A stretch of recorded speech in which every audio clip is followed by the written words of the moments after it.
Pakistan T20 cricket world cup के final में पहुंच गया। सेमीफाइनल में न्यूजीलैंड को 7 विकेटों से शिकस्त दे दी। 153 रन का हदफ 20वें ओवर में 3 विकेटों के नुकसान पर पूरा कर लिया। कप्तान बाबर आजम और मोहम्मद रिजवान की 105 रन की शानदार opening partnership. Mohammad Rizwan 57 run बनाकर प्लेयर ऑफ द मैच करार।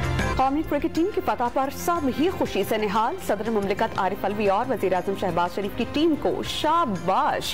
साबिक़ वज़ीर आज़म इमरान खान ने मुबारकबाद दी। वज़ीर आला पंजाब और गवर्नर सिंध की मुबारकबाद दी। आर्मी चीफ और ISPR का फाइनल के लिए नेक तमन्नाओं का इजहार।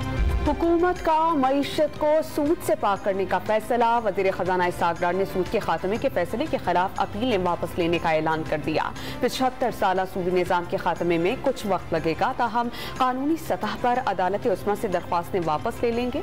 इसहाक़ डार की न्यूज़ कॉन्फ्रेंस। हकीकी आज़ादी लॉन्ग मार्च के अगले मरहले से पहले PTI की मरकज़ी क़यादत की बैठक। मार्च के दोबारा आगाज से पहले तैयारियों का जायजा। मुशीर दाखिला पंजाब उमर सरफराज चीमा ने सिक्योरिटी मामलात पर ब्रीफ किया। और लाहौर में कौमी ख़वातीन क्रिकेट टीम का आयरलैंड के खिलाफ वनडे सीरीज में क्लीन स्वीप। 3 एक रोज़ा मैचेस की सीरीज 3-0 से पाकिस्तान के नाम।